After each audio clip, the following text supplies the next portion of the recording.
Γεια σας, καλώς ήρθατε στο κανάλι μας. Είμαι η Μαρία. Και εγώ ο Θανάσης. Και σήμερα έχουμε το δεύτερο επεισόδιο μιας στήλης που έχουμε ξεκινήσει με καλεσμένους στο κανάλι.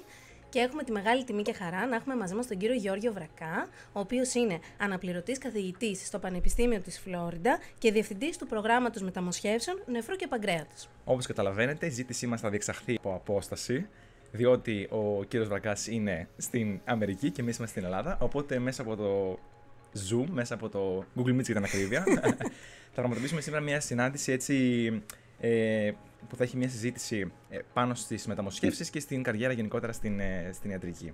Θα έχει έτσι κάποιους άξονες, άμα θες να τους αναφέρεις. Ναι. Θα αναφερθούμε στην αρχή στις σπουδές στην ιατρική και τα πρώτα βήματα, στην επαγγελματική σταδιοδρομία, στην ζωή και στην δουλειά που έχει κάποιος επαγγελματίας υγείας στην Αμερική, σε μεταμοσχεύσεις συγκεκριμένα, μιας που ο κύριος Βρακάς ασχολείται με τις μεταμοσχεύσεις, και στο τέλος έτσι και λίγα προσωπικά στοιχεία όσον αφορά τις εμπειρίες του φιλοξενούμενου που έχουμε σήμερα στο κανάλι μας. Να αναφέρω κι εγώ ότι είναι μεγάλη μου χαρά, καθώς με τον κύριο Βρακά μας συνδέει έτσι η κοινή καταγωγή. Είμαστε και ήδη από τη Δράμα. Κύριε Βρακά, ο λόγος εσάς. Ευχαριστούμε βασικά πάρα πολύ που δεχτήκατε την πρόσκληση και μόλις μου είπε η Μαρία ότι θα έχουμε έτσι έναν, ξέρετε, από την Δράμα που έχει βραβευτεί κιόλας και σε όλες τις μεταμοσχεύσεις, κατευθείαν και εγώ έσπευσα την πρώτη ρεπέσα. Λέω, Μαρία, στείλε email. Ευχαριστούμε πάρα πολύ που δεχτήκατε. Εννοείται. Μεγάλη μου τιμή και ευχαριστώ πολύ για την πρόσκληση. Και ναι, όντως και εγώ από τη Δράμα. Μεγάλωσα στη Δράμα. Σπούδασα στην Ελλάδα και μετά έφυγα στο εξωτερικό. Και είναι όντως μεγάλη μου τιμή να μπορέσουμε να συζητήσουμε λίγο για την ιατρική, για τις σπουδές, εξειδικεύσεις, πώς είναι τα πράγματα στο εξωτερικό, τι να περιμένει κανένας. Οπότε με μεγάλη μου χαρά, ναι. Ευχαριστούμε πολύ. Οπότε να ξεκινήσουμε έτσι αρχικά με το τι σας οδήγησε να επιλέξετε την ιατρική, αν ήταν μια συνειδητή απόφαση, έτσι από μικρή ηλικία ή κάποιο γεγονός έτσι, που προέκυψε στην πορεία. Από μικρός μου άρεσε η ιατρική. Ο πατέρας μου ήταν γενικός χειρουργός ο ίδιος. Οπότε και από μικρή ηλικία ακόμα με είχε πάρει στο νοσοκομείο. Είχα μπει στον χώρο του χειρουργείου να παρακολουθήσω κάποια χειρουργία από 4-5 χρονών. Όχι μέσα φυσικά, από παράθυρο. Οπότε είχα μια επαφή λίγο με την ιατρική. Είδα πόσο πολύ τον αγαπάει ο κόσμος, πόσο πολύ τον εκτιμούν. Και προφανώς αυτό κίνησε το ενδιαφέρον μου. Δεν ήταν μια απόφαση 100% εξ αρχής, γιατί θυμόμουν και οι γονείς μου ήταν εναντίον της ιατρικής. Δεν ήθελαν να κάνω ιατρική, γιατί το λόγο ότι ξέραν τι τραβάει κάποιος γιατρός και δει κάποιος χειρουργός.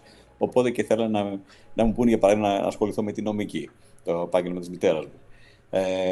Αλλά ωστόσο, όταν πήγα στο Λύκειο και ξεκίνησα στην αρχή, είχαμε δέσμες τότε. Τώρα δεν τα έχετε αυτά. Είχαμε τότε είτε δεύτερη δέσμη για ιατρική, είτε τρίτη δέσμη για νομική. Ξεκίνησα στην αρχή με τα μαθήματα της νομικής και μετά συνειδητοποίησα ότι δεν είναι αυτό για μένα. Δεν είμαι άτομο που μιλάω πολύ ή χρησιμοποιώ ιδιαίτερα το λόγο. Προτιμώ πιο πολύ να κάνω πρακτικά πράγματα. Και τότε πήρα την απόφαση ότι δεν μπορώ νομική, θα ασχοληθώ με την ιατρική. Κάπως έτσι και εμείς αποφασίσαμε να σπουδάσουμε στην ιατρική. Μας άρεσε, έχουμε κάνει και ένα βιντεάκι που αναφέραμε ότι μας άρεσε η βιολογία στο μακρόκοσμο και πιο πολύ τα πράγματα, τα τεχνικά, τα χειροπιαστά. Οπότε και κάπως και εμείς έτσι καταλήξαμε. Μπράβο. Είπατε, σπουδάσατε στην Ελλάδα. Σε ποιο πανεπιστήμιο τελειώσατε την ιατρική? Ήμουνα στο Πανεπιστήμιο της Κρήτης, στο Ηράκλειο. Και αυτό τότε, όντως, φοιτητές, όπως ξεκινήσαμε με τις δέσμες και όλα αυτά, ήταν τότε μια δύσκολη χρονιά, θυμάμαι, ειδικά μαθήματα βιολογίας, που στη βιολογία τότε σε εμάς έπρεπε να χτυπήσει ένα καθαρό 20 για να περάσεις στην ιατρική, και τότε είχαν πέσει κάποια ιδιαίτερα θέματα, οπότε δεν υπήρχε καν λόγος για 20. Και εγώ ήθελα Θεσσαλονίκη, καταγωγή από Δράμα, όλοι μου οι φίλοι θα πήγαν στη Θεσσαλονίκη, αλλά πέρασα στην Κρήτη και ήταν και όντως αξιοπερίεργο τότε, γιατί δεν ήταν καλή η βαθμή, για παράδειγμα, για ιατρική, αλλά προφανώς και κανένας άλλος δεν πήγε καλά. Και ξεκίνησα με το Πανεπιστήμιο Κρήτης, όπου και παρέμεινα, γιατί όντως με εντυπωσίασε η όλη οργάνωση και όλο το curriculum που είχαν.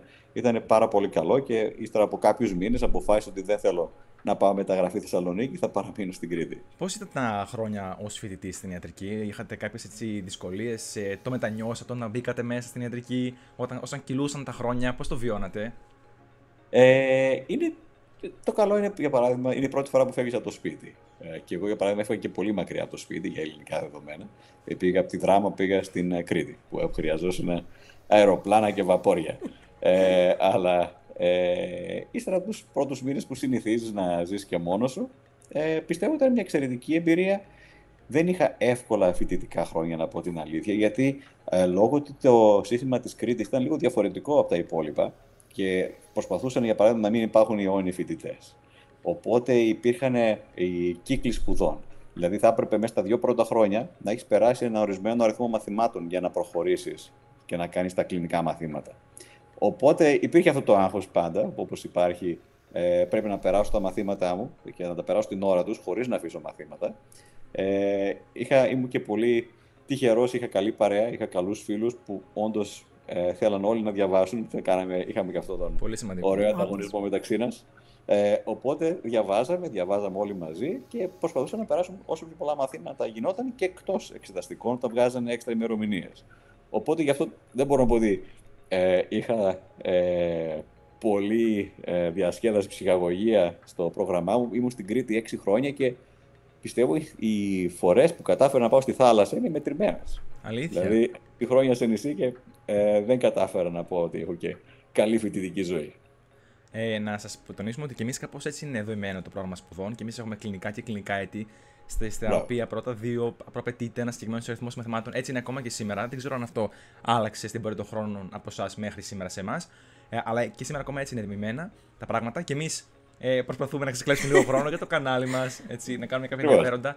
Ναι, καταλαβαίνουμε αυτό που λέτε και πραγματικά είναι εντυπωσιακό το γεγονός ότι είναι το πλέον. Και είναι λίγο δύσκολο να βρούμε έτσι ισορροπία, δηλαδή, γιατί και η ιατρική θέλει αρκετό διάβασμα, αλλά στην αρχή δεν ξέρεις και πώς να διαβάζεις. Οπότε μέχρι να προσαρμοστείς στην νοοτροπία μιας εκπαίδευσης τριτοβάθμιας σε σύγκριση με το Λύκειο. Αλλά μετά και να διαχειριστείς μια ύλη πολύ μεγαλύτερη, όλο ήταν ένα δύσκολο κομμάτι. Οπότε και εμείς περάσαμε από αυτή την φάση να μην ξέρουμε πώς να διαχειριστούμε τη σχολή, πόσο να βγούμε. Έτσι ακριβώς. Τώρα, βέβαια, στο 5ο έτος, όντες φοιτητές 5ου έτους, έχουμε πια μια εμπειρία, μια εμπειρία να μπορέσουμε να κατευθύνουμε, όπως ξέρετε. Η αρχή είναι δύσκολη. Ναι, η αρχή θυμάμαι, όντως, όπως αναφέρατε, δεν ξέρεις πώς να διαβάσεις. Γιατί στο άλλο το Λύκειο, που αποστηθίζεις τα πάντα, και η ύλη είναι τέτοια που σου επιτρέπει να τα αποστηθήσεις. Τουλάχιστον εμείς αποστηθίζαμε, δεν ξέρω πλέον να αλλάξει τα πράγματα. Ακόμα δεν έχει αλλάξει. Αλλά ναι, στο πανεπιστήμιο δεν μπορείς να το κάνεις. Δηλαδή η ύλη είναι τόσο τεράστια. Δεν υπάρχει καν. Δεν θυμάμαι μαθήματα που δεν είχες καν ένα συγκεκριμένο βιβλίο. Σου δίνει μια σειρά από βιβλία και ό,τι θέλεις διάβασε. Έτσι. Οπότε αυτό δεν γίνεται. Θα πρέπει να παρακολουθείς, να έχεις σημειώσεις, να παίρνεις σημειώσεις από άλλους, όπως θα θυμάμαι, και να είσαι έτοιμος για εξετάσεις με μία ύλη που βασικά δεν είναι συγκεκριμένη. Και πρέπει να ξέρεις τι θα θέλει ο κάθε καθηγητής να ξέρεις. Ακριβώς. Όταν τελειώσατε πλέον τις σπουδές σας στο Πανεπιστήμιο της Κρήτης, τι ήταν αυτό που σας όθησε να φύγετε ουσιαστικά από την Ελλάδα και να κάνετε την ειδικότητα στο εξωτερικό? Σκεφτήκατε να κάνετε την ειδικότητα σας εδώ στην Ελλάδα? Ναι, όντως, έκανα ειδικότητα και στην Ελλάδα, αλλά ξεκίνησα απευθείας μετά την σχολή, δηλαδή τελείωσα Ιούλιο, έφυγα το Σεπτέμβριο, είχα φύγει ήδη στην Αγγλία τότε, γιατί όντως προσπαθούσα να ξεκινήσω ειδικότητα. Υπήρχε η αναμονή της ειδικότητας τότε που ήμουν εγώ, δηλαδή για την ειδικότητα της χειρουργικής, θα ξεκινούσα με γενική χειρουργική και είχα βάλει τα χαρτιά μου για τη Δράμα, όπου ήταν ο πατέρας μου. Για την ειδικότητα της χειρουργικής υπήρχε μια καλή αναμονή, υπήρχε 1,5 έτος αναμονή.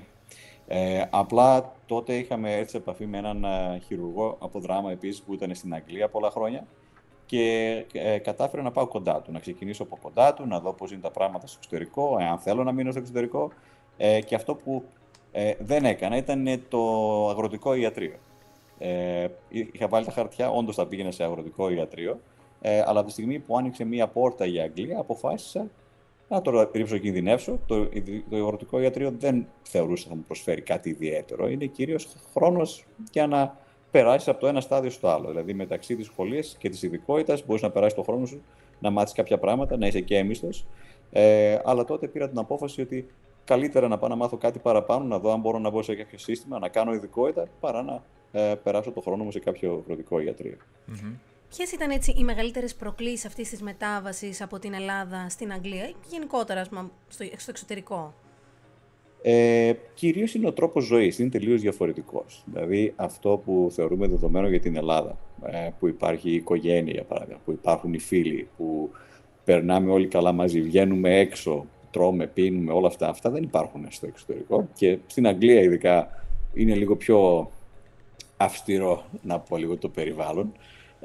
Οπότε είναι μια απόφαση που αλλάζει τον τρόπο ζωής τελείως. Δεν είναι η δουλειά αυτή καθ' αυτή. Προφανώς και αλλάζει δουλειά. Είναι τελείως διαφορετικά δομημένα τα νοσοκομεία στην Αγγλία και γενικά σε άλλες χώρες σε σχέση με την Ελλάδα.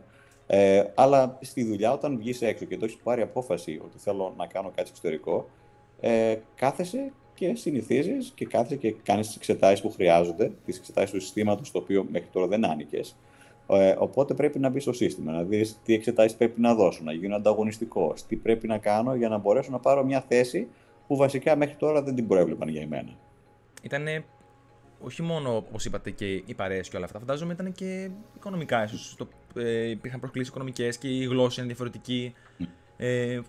Φαντάζομαι, ναι. Οπότε έχει και άλλες δυσκολίες όσον αφορά στην καθημερινότητα. Γιατί φαντάζομαι ότι η ειδικότητα ήταν στα αγγλικά. Διαβάζετε στα αγγλικά, οι ασθενείς ήταν στα αγγλικά, όλα ήταν εκεί. Ναι, άλλο να κάνεις ένα φροντιστήριο και άλλο να δουλεύεις, να μιλάς 24 ώρες το 24ωρο μια άλλη γλώσσα. Αυτό που λέτε, ναι, όντως είναι πολύ σημαντικό, γιατί έκανα χρόνια αγγλικά, όπως θεωρώ και εσείς κάνετε από το δημοτικό ακόμα, με τα διάφορα πτυχία. Και όταν πας εκεί, αισθάνεσαι ότι δεν έχεις κάνει τίποτα. Δεν καταλαβαίνεις τίποτα από αυτά που σου λένε. Είναι και προφανώς το πώς εξελίσσεται η γλώσσα έξω από τα βιβλία, αλλά και κοιτάξτε, στην Αγγλία που όντως έχουν μια βαριά προφορά αγγλική, έχουν τις δικές τους εκφράσεις, έχουν τη slang και όλα αυτά, δεν καταλαβαίνεις τίποτα. Και ειδικά με ασθενείς τώρα, από τους πρώτους φόβους θυμάμαι τότε ήταν πώς θα συνεννοηθώ στο τηλέφωνο. Γιατί στο τηλέφωνο δεν μπορείς να δεις τον άλλο, δεν μπορείς να καταλάβεις από εκφράσεις, θα πρέπει να καταλάβεις από αυτά που σου λένε επακριβώς τι εννοούν. Και εντάξει, και η ιατρική είναι επάγγελμα που είναι πολύ πολύ ακριβές. Πρέπει να ξέρεις επακριβώς για το τι μιλάς, δεν είναι στο περίπου.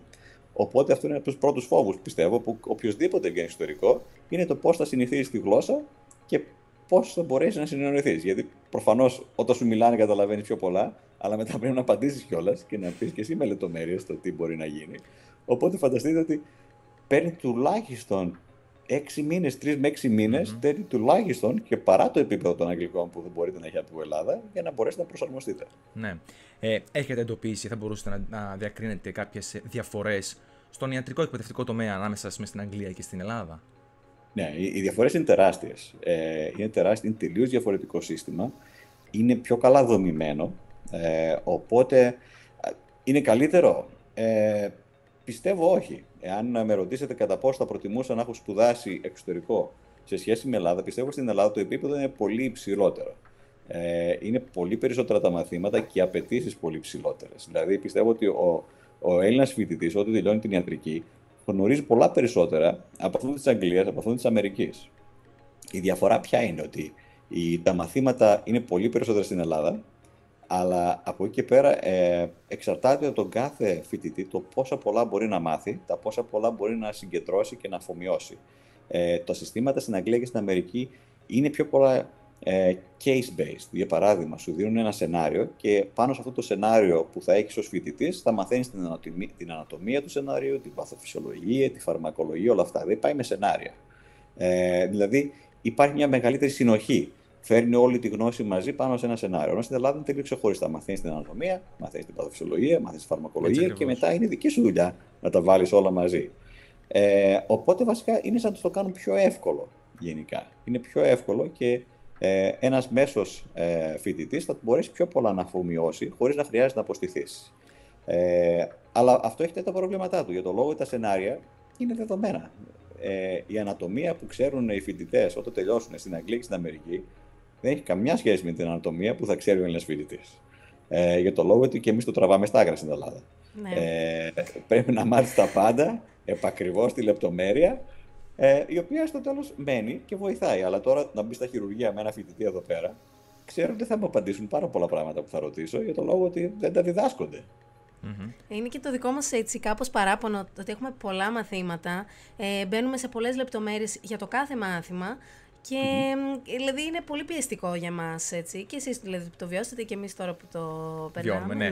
Εγώ αυτό που έχω να τονίσω είναι ότι αυτό που λέμε ότι μου αρέσει συνέχεια και όταν βγαίνουμε έτσι και κάνουμε παρέα, λέμε ότι η γνώση είναι ατομικό άθλημα και μπορεί να ασχολούμαστε με υπέρογκο ποσό ύλης, αλλά εν τέλει νομίζω ότι όποιος καταφέρει να οργανώσει και να τα βάλει, πώς λέμε, σε κουτάκια και να τα έχει δομημένα και οργανωμένα και με το πλάνο του και με τα outlines του, θα μπορέσει να ανταπεξέλθει, γιατί ενδέχεται, υπάρχει και ο κίνδυνος για αυτούς οι οποίοι έχασαν ενδεχομένως το ενδιαφέρον του στην έντερ να χαθούν κιόλας, έτσι δεν είναι? Ναι. Δηλαδή, ο όγκος αυτός, όταν δεν υπάρχει οργάνωση και δομή, δεδομένου ότι εμείς έχουμε, ας πούμε, 1000 σελίδες και είναι έτσι ένα ομό, στήρο πράγμα για αποστήθηση, ενώ το σενάριο είναι πιο ελκυστικό και πιο πρακτικό, ενδεχομένως. Είναι. Αλλά εν τέλει. Ναι. Αλλά εν τέλει είναι στον καθένα κιόλας. Ναι, ακριβώς. Το καλύτερο θα ήταν να υπάρχουν τα σενάρια, αλλά να υπάρχει και μια συγκεκριμένη ύλη.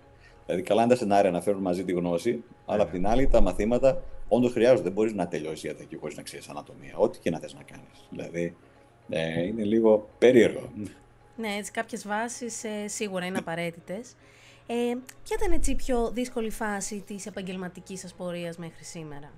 Κάθε στάδιο έχει τις δικές της απαιτήσεις, το δικές του απαιτήσεις, και τα πράγματα είναι διαφορετικά όταν δηλαδή βγαίνεις από εκεί που είσαι άνετος. Οποιαδήποτε κατάσταση σε βγάζει από την άνεσή σου και κάνεις το κάτι δι παραπάνω, το κάτι καινούριο, όντως έχει τις δικές του απαιτήσεις. Για παράδειγμα, το ότι όταν άφησα την Ελλάδα να πάω στην Αγγλία, όντως μου πήρε καιρό να μπορέσω να συνηθίσω και να καταλάβω τι συμβαίνει. Μεγάλο άγχος, προφανώς. Οπότε το πρώτο στάδιο ήταν αυτό. Φεύγω από το πανεπιστήμιο που είχα συνηθίσει 6 χρόνια τα μαθήματά μου και όλα καλά, και μετά έχεις να πας να δουλέψεις. Οπότε το πρώτο πράγμα που σκεφτόμουν είναι τι σημαίνει τώρα θα δουλέψεις, θα με πληρώσουν κιόλας δηλαδή. Είναι αυτό που δεν έχει συνηθίσει να κάνει ως φοιτητής. Ο φοιτητής κάθεται και διαβάζει. Από εκεί και πέρα θα πεις πρέπει να βάλω τη γνώση που έχω μέχρι τώρα, να δουλέψω και να καταφέρω να πληρωθώ κιόλας. Οπότε αυτό το πρώτο στάδιο, για παράδειγμα. Από εκεί και πέρα πάντα υπάρχει το άγχος του επόμενου βήματος, το πώς θα προχωρήσεις. Εγώ στην Αγγλία δεν είχα μπει σε μια σειρά, για παράδειγμα, που να πω ότι στο τέλος, ξέρω, ύστερα από 5-6 χρόνια θα βγω ειδικευόμενος.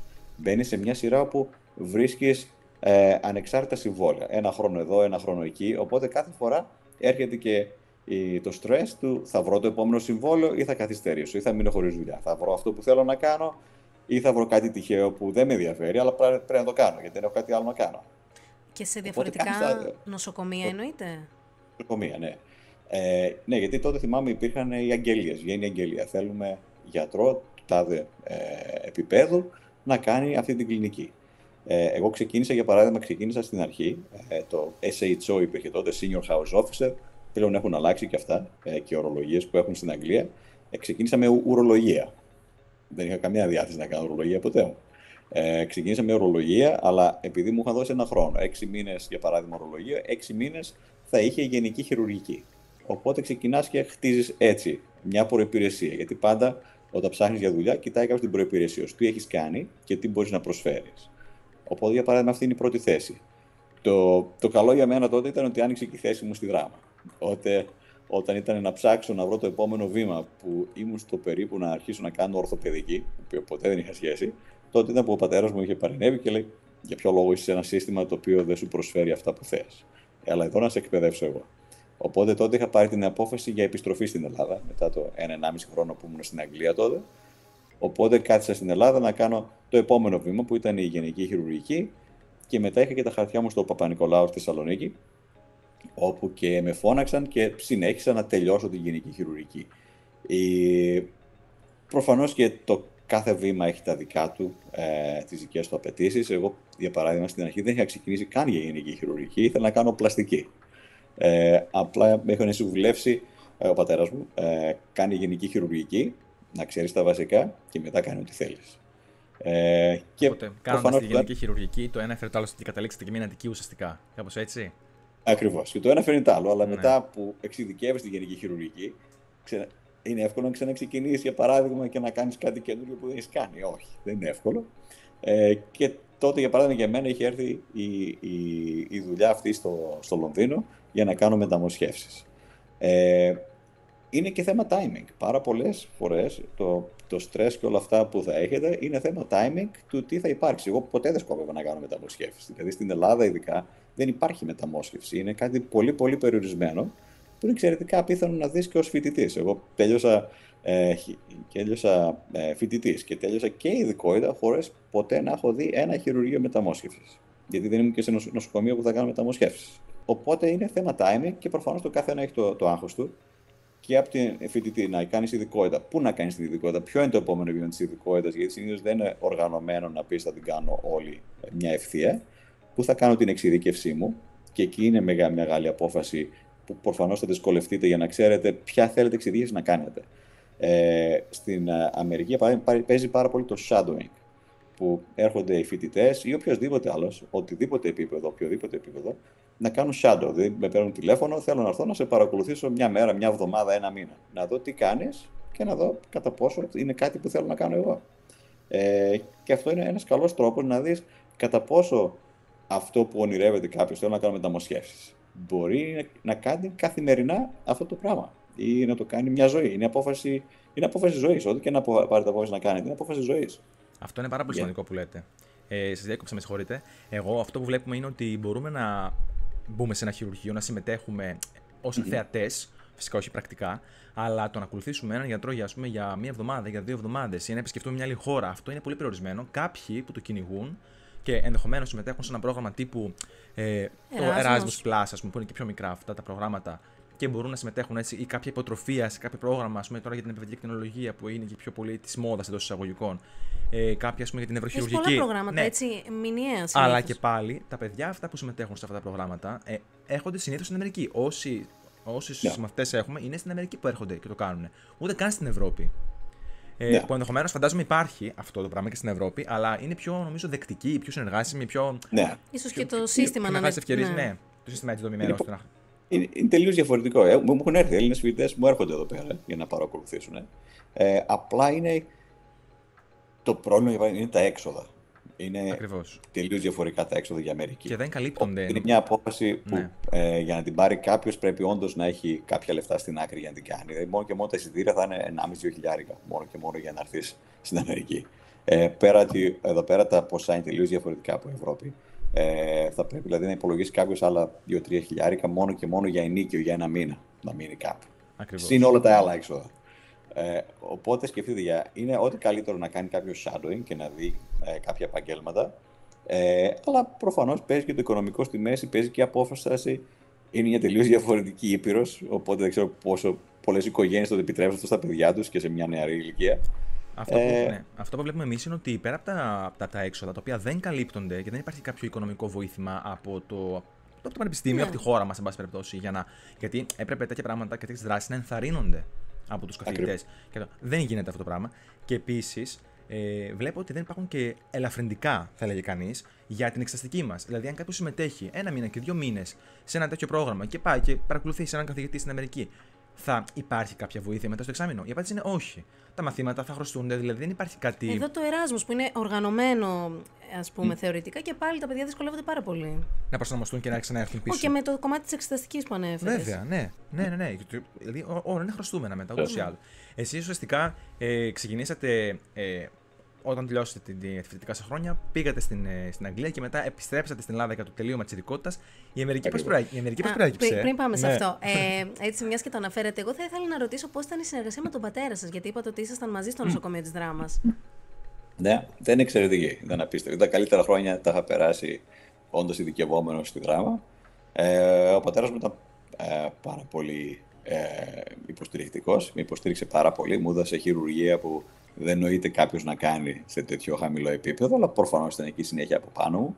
Και είναι τελείως διαφορετικά. Δηλαδή, σαν χειρουργός τώρα έμπειρος, το να εκπαιδεύσει κάποιον ειδικευόμενο, δεν είναι κάτι πολύ εύκολο, που φαντάζεστε. Και το οποίο και το βλέπω τώρα κι εγώ. Γιατί πρέπει να έχεις μεγάλη υπομονή. Okay? Βλέπεις πράγματα τα οποία τα θεωρείς δεδομένα για το επίπεδό σου, αλλά προφανώς όταν κάποιος ξεκινάει, δεν ξεκινάμε όλοι οι χειρουργοί. Παίρνει πολλά χρόνια για να βρεθεί σε κάποιο επίπεδο που να ξέρεις τα πράγματα πώς γίνονται και πολλοί δεν μαθαίνουν και ποτέ. Δηλαδή, αυτό το θέμα της παλαιότητας, ότι όταν κάποιος μεγαλώνει ξέρει πιο πολλά, αυτό δεν ισχύει και πάντα. Πολλές φορές είναι και θέμα ταλέντου, είναι θέμα να το ξέρεις, πόσο πολύ πιέζεις τον εαυτό σου. Υπάρχουν πολλοί συνάδελφοι που βλέπω και εδώ πέρα, σε ένα σύστημα σαν την Αμερική, που το θεωρείς ότι είναι ότι καλύτερο, που δεν ξέρουν να χειρουργούν. Οπότε φαντάζεστε ότι το καλό με τον πατέρα μου είναι προφανώς ότι με βοήθησε πάρα πολύ και μ' άφησε να κάνω πράγματα από νωρίς και να πω στα βαθιά δηλαδή.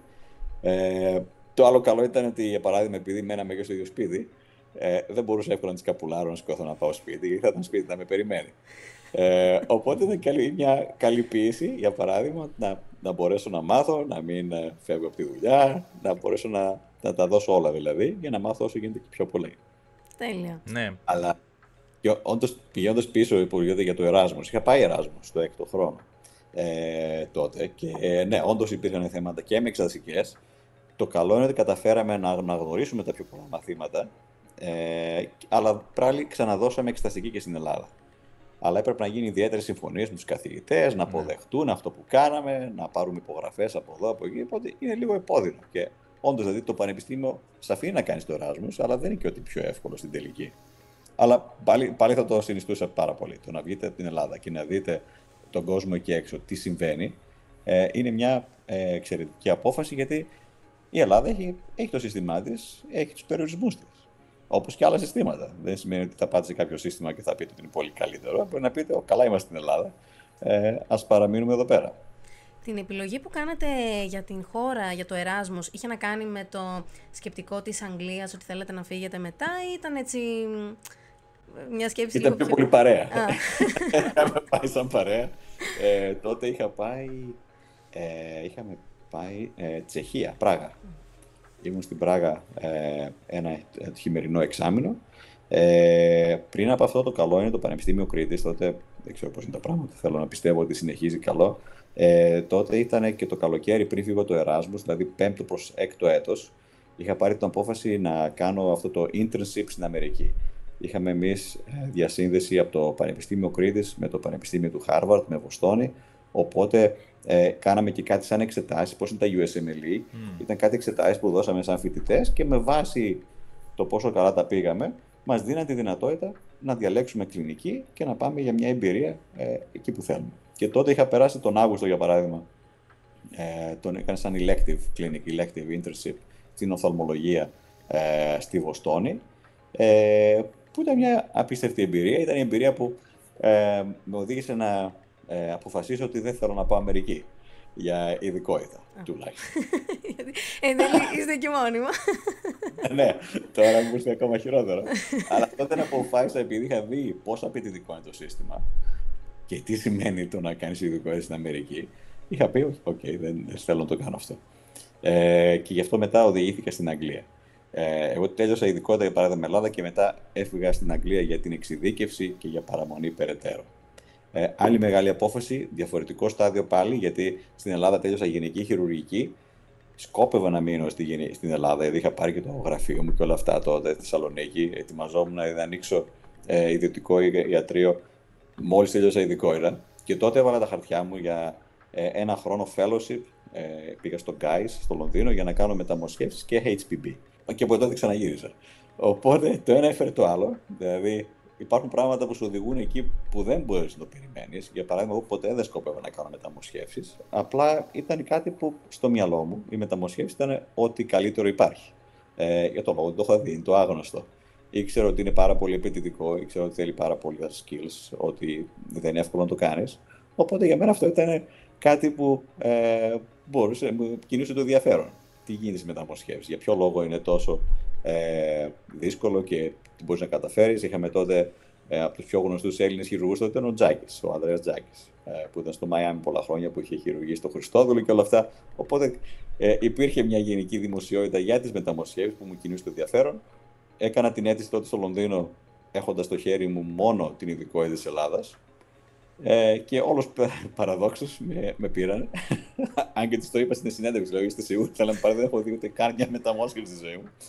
Και οι άνθρωποι δηλαδή πολύ φιλικοί και υποστηρικτικοί μου λέγανε: δεν έχει σημασία τι ξέρεις, σημασία έχει το τι θα μάθεις. Και θα σε κρίνουμε με αυτά που θα έρθεις, θα δούμε σε τι επίπεδο είσαι και μετά το πώς θα προχωρήσεις. Ωραία που δίνονται ευκαιρίες. Πάρα πολύ σημαντικό, απίστευτο, ναι. Ακριβώς. Που αυτό δεν το βλέπεις εύκολα δηλαδή. Θα πρέπει δηλαδή να βρεις το σωστό άτομο που να σε υποστηρίξει και να πεις: ξέρεις, δεν με νοιάζει τι ξέρεις μέχρι τώρα. Εγώ θα σου δείξω τι πρέπει να ξέρεις και μετά θα σε κρίνω ότι όντως μπορείς να κάνεις αυτά που σου διδάσκω. Ναι. Τέλεια. Οπότε ουσιαστικά όταν τελειώσατε την ειδικότητα και επιστρέψατε στην Ελλάδα για να κάνετε το ιατρείο σας, μετά ουσιαστικά ξανεπιστρέψατε για να κάνετε αυτό τον χρόνο. Και μετά πώς προέκυψε έτσι να μεταβείτε στις ΗΠΑ, πώς έγινε? Οπότε ναι, μετά από τη μια δουλειά πέρασα στην άλλη, δηλαδή πήγα από τον Guy's, τότε πήγα στο King's, στο Λονδίνο. Τότε ήμουν στο περίπου να πάρω την απόφαση να γυρίσω, γιατί δεν μου άρεσε πάρα πολύ η δουλειά μου εκεί πέρα. Έκανα πιο πολύ αρτηριοφυλετικές αναστομώσεις, φίστουλες για νευροπαθείς, έκανα και μεταμοσχεύσεις, αλλά όχι κάτι που να μου κινήσει το ενδιαφέρον. Τότε είναι που βγήκε η θέση για fellowship στην Οξφόρδη. Βγήκε η θέση για fellowship, Οξφόρδη στο μυαλό μου ήταν ό,τι καλύτερο υπάρχει. Πάλι έβαλα τα χαρτιά μου, πήγε για συνέντευξη. Την πρώτη φορά δεν με είχαν πάρει, τη δεύτερη φορά ξανέβαλα τα χαρτιά και ξαναπήγα, είχα μάθει πιο πολλά τότε. Και με πήραν τότε Οξφόρδη. Και από εκείνη που ξεκίνησαν τα πάντα και από εκείνη που, για παράδειγμα, πήρα την απόφαση, όντως αυτό είναι που θέλω να κάνω μεταμοσχεύσεις και έτσι θα προχωρήσω από εδώ και πέρα. Οπότε σκεφτείτε ότι τέλειωσα χειρουργική στην Ελλάδα. Έκανα 2 χρόνια στο Λονδίνο, fellowship, και μετά έκανα άλλα 2 χρόνια στην Οξφόρδη fellowship. Θεωρούσα δηλαδή, γιατί η Οξφόρδη έμαθα, για παράδειγμα, πολύ νεφρό κάνουν τα πιο πολλά τμήματα. Οξφόρδη έμαθα πολύ πάγκρεας, κάναμε πάρα πολλές μεταμοσχεύσεις παγκρέατος και κάναμε και πολυοργανικές μεταμοσχεύσεις, δηλαδή έντερο, όλα τα έργανα μαζί, οτιδήποτε χρειάζεται.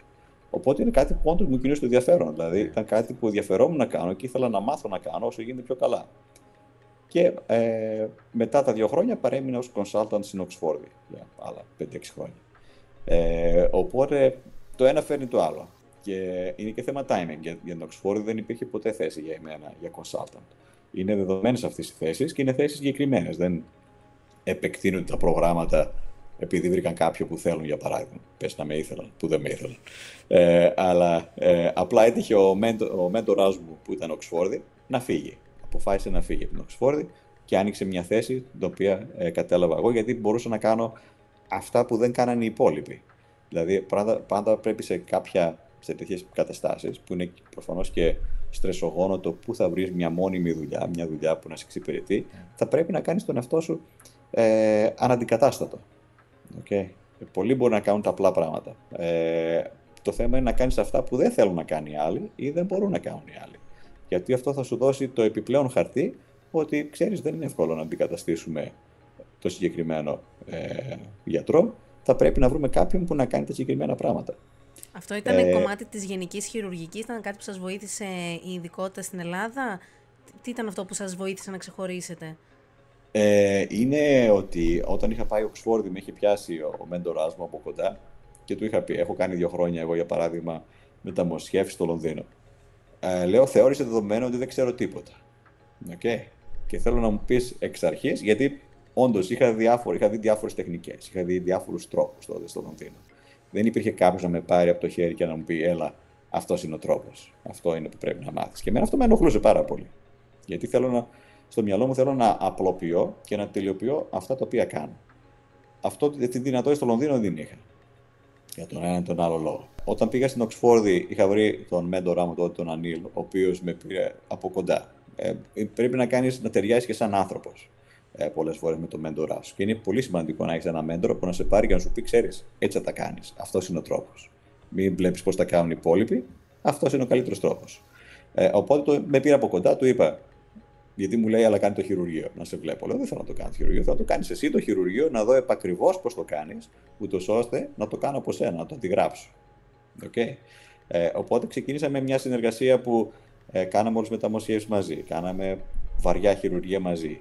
Ασχολήθηκα με τις μεταμοσχεύσεις εντέρου, τις οποίες δεν ήθελα να τις κάνει κανένας άλλος, γιατί είναι πάρα πολύ επώδυνο να παρακολουθείς αυτούς τους ασθενείς και να κάνεις τα χειρουργία πολλών ωρών. Οπότε ασχολήθηκα με πράγματα που δεν κάνανε οι πιο πολλοί.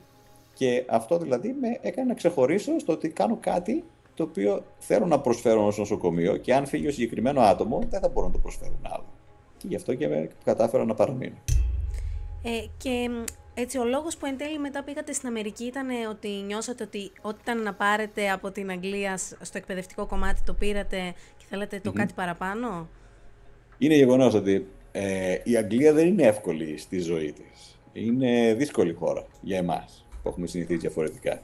Έτσι στην Ελλάδα βγαίνεις έξω, πας στη θάλασσα, έχεις φίλους, έχεις οικογένεια. Στην Αγγλία ήμουνα, για παράδειγμα, 10 χρόνια σύνολο. Δεν θυμάμαι ποτέ να με κάλεσε κάποιος Άγγλος σπίτι του για οτιδήποτε. Δηλαδή, θα πρέπει να. Βγαίνεις έξω, μπορεί να βγεις έξω, μπορεί να πας σε μια pub, μπορεί να πας σε ένα club. Στο σπίτι δεν σε καλούν εύκολα. Είναι τελείως διαφορετική ονοτροπία το να σε καλέσει κάποιο σπίτι του. Οπότε η ζωή είναι περίεργη, ο καιρός είναι λίγο δύσκολος. Συνέχεια βρέχει. Θυμάμαι το πρώτο καλοκαίρι μου στο Λονδίνο. Ήταν Αύγουστος και δεν έβλεπες τον ήλιο. Δηλαδή ο ήλιος δεν βγήκε καθόλου τον Αύγουστο τότε. Ήταν σκοτεινά. Ήταν συννεφιά, ήταν σκοτεινά όλο τον Αύγουστο και στο μυαλό μου είχα τι κάνω εγώ εδώ πέρα. Τώρα θα ήμουν στην παραλία. Είναι σοκαριστική η διαφορά. Η μετάβαση δεν συζητάμε. Είναι μεγάλη διαφορά. Έχει κρύο, βρέχει, οι άνθρωποι είναι λίγο περίεργοι. Οπότε είναι το θέμα το lifestyle. Οπότε εγώ ύστερα από τόσα χρόνια που ήμουν στην Αγγλία, το θέμα είναι ότι πήρα αυτή τη θέση consultant που πήρα, είχα πάρει ήμουνα 34, ξεκίνησα να έχω θέση consultant. Μετά από αυτή τη θέση και όντας ξένος, αν και είμαι εδώ με βρετανικό διαβατήριο, αλλά είμαι ξένος. Έχω πάρει για παράδειγμα υπηκότητα λόγω παραμονής, πολύχρονης παραμονής, δεν είμαι Άγγλος. Και πάντα οι ευκαιρίες που δίνονται είναι τελείως διαφορετικές στην Αγγλία. Δηλαδή, πρέπει να είσαι όντως Άγγλος και λευκός για να πας σε ορισμένες θέσεις. Από τη θέση αυτή που είχα καταλάβει του consultant, θεωρούσα ότι είναι η υψηλότερη θέση που θα μπορέσω να πάρω. Μετά από εκεί και πέρα, δηλαδή από τα 34 μέχρι τα 65-67, δεν είχα κάτι που να μου κινήσει το ενδιαφέρον και να πω «ΟΚ, θα αλλάξω, θα κάνω κάτι ή οτιδήποτε». Ήξερα ότι πλέον η ζωή μου είναι αυτή. Κάνω αυτά τα πράγματα θα προσφέρω και έτσι συνεχίζω. Οπότε για μένα αυτό ήταν πάρα πολύ βαρετό και μονότονο. Παρά το επάγγελμα προφανώς που κάνεις μεταμοσχεύσεις και σου κινεί το ενδιαφέρον, από κάποιο σημείο τα χειρουργεία είναι πάντα τα ίδια. Προφανώς έχουν διαφορετικές δυσκολίες, αλλά ύστερα από λίγο συνηθίζεις τόσο πολύ που θεωρείς δεν προσφέρεις κάτι ιδιαίτερο. Και αυτό ήταν τότε που άρχισε να με κάνει να σκέφτομαι τι κάνω εδώ πέρα. Παρότι είχα μια μόνιμη δουλειά, για παράδειγμα. Πάντα είχα στο μυαλό μου, προφανώς και Έλληνας όντας, που ψάχνεις να βρεις μια μόνιμη θέση. Στην Ελλάδα είναι το δημόσιο. Στην Αγγλία ήταν το να βρεις μια θέση consultant που δεν μπορεί κανένας να σε κουνήσει. Δηλαδή, όντως στο μυαλό μου είχα πώς θα βρω αυτή τη δουλειά. Στο τέλος, όταν την απέξα τη δουλειά, τότε έχασε το ενδιαφέρον. Είναι πάντα αυτό το στόχος. Αν επιτύχεις το στόχο σου, μετά θες να κάνεις κάτι διαφορετικό. Και τότε, για καλή μου τύχη, είχαμε ένα συνέδριο για μεταμοσχεύσεις στην Οξφόρδη και ήρθε ο Ρόλφ από την Αμερική, ο οποίος αυτός χειρουργός μεταμοσχεύσεων. Και τότε θυμάμαι μου είχαν πει: είναι ένας χειρουργός από Αμερική, θέλει να δει λίγο το πρόγραμμά μας, θέλει να είναι στο νοσοκομείο, να επιστευτεί τους ασθενείς, θέλεις να τον ξεναγήσεις λίγο. Εγώ τότε ήμουν και άϊπνος όλη τη νύχτα, έκανα χειρουργία. Λέω: οκ, τώρα λέω, τι να κάνω. Αφού έπεσε ο κλήρος σε μένα, θέλω δεν θέλω, θα πρέπει να τον ξεναγήσω τον άνθρωπο. Και όντως ήρθε αυτός ευγενικότατος, εξαιρετικός. Του έδειξα τους ασθενείς μου, είχα μεταμοσχεύσεις εντέρου, μεταμοσχεύσεις κοιλιακού τυχώματος, είχα δηλαδή περίεργα περιστατικά που δεν τα βλέπεις ούτως ή άλλως. Και προφανώς και θα πρέπει να εντυπωσιάστηκε και από τα χειρουργία που κάνει το βράδυ, που ήταν απλά νεφρά, αλλά νεφρά λίγο τραβηγμένα. Τότε μου λέει: για ποιο λόγο δεν είσαι Αμερική, θες να έρθεις Αμερική? Άρα στο μυαλό μου τότε του λέω: ξέρεις, δεν έχω USMLE. Λέει: μην ανησυχείς, θα το κανονίσουμε. Οπότε εκεί ξεκίνησε η διατήρηση. Λέω: εάν καταφέρεις να με πάρεις χωρίς εξετάσεις, με τις βίζες και όλα αυτά που χρειάζονται, λέω: πολύ ευχαρίστως να έρθω. Και έτσι έγινε. Οπότε έτσι ξεκίνησε η διαδικασία. Έτσι και έγινε εν τέλει. Έτσι και έγινε. Σας βοηθηθήκατε έτσι και έγινε, ναι. Εσείς είχατε και ένα background. Είχατε μια ήδη μια εργασία και μια εμπειρία, ας πούμε, σε σχέση με έναν τελειόφοιτο ιατρικής, ο οποίος θέλει να δώσει στάση για να ξεκινήσει κάτι εκεί καινούριο. Εσείς είχατε ήδη μια εμπειρία, οπότε ήταν μια φυσική εξέλιξη. Ναι, και μια θέση που είπατε βαρισίματη, δηλαδή πάρα πολύ σημαντική έτσι. Ναι, όλα παίζουν το ρόλο τους και δεν θα πρότεινα ποτέ σε κανέναν να έρθει η Αμερική χωρίς τα USMLE. Βέβαια. Για το λόγο ότι τράβηξα πολλά. Είναι όντως το κατάφερα να το κάνω, αλλά δεν ήταν κάτι εύκολο. Είναι κάτι που σε κυνηγάει για πολλά χρόνια, γιατί έχεις προβλήματα με άδεια ασκήσεως επαγγέλματος.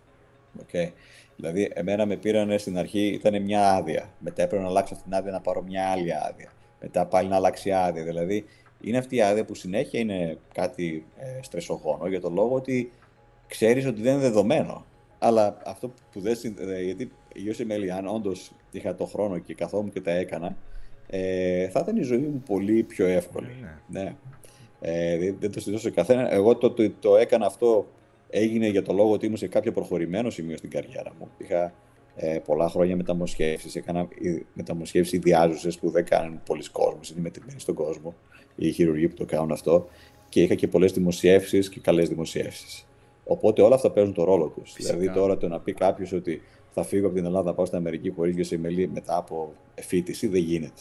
Δεν υπάρχει περίπτωση. Δεν μπορεί κανένας να το δώσει. Δηλαδή, και να θες, δηλαδή, δεν υπάρχει περίπτωση. Έτσι, ήταν φυσικό επακόλουθο ουσιαστικά. Ναι, δεν το συζητώ.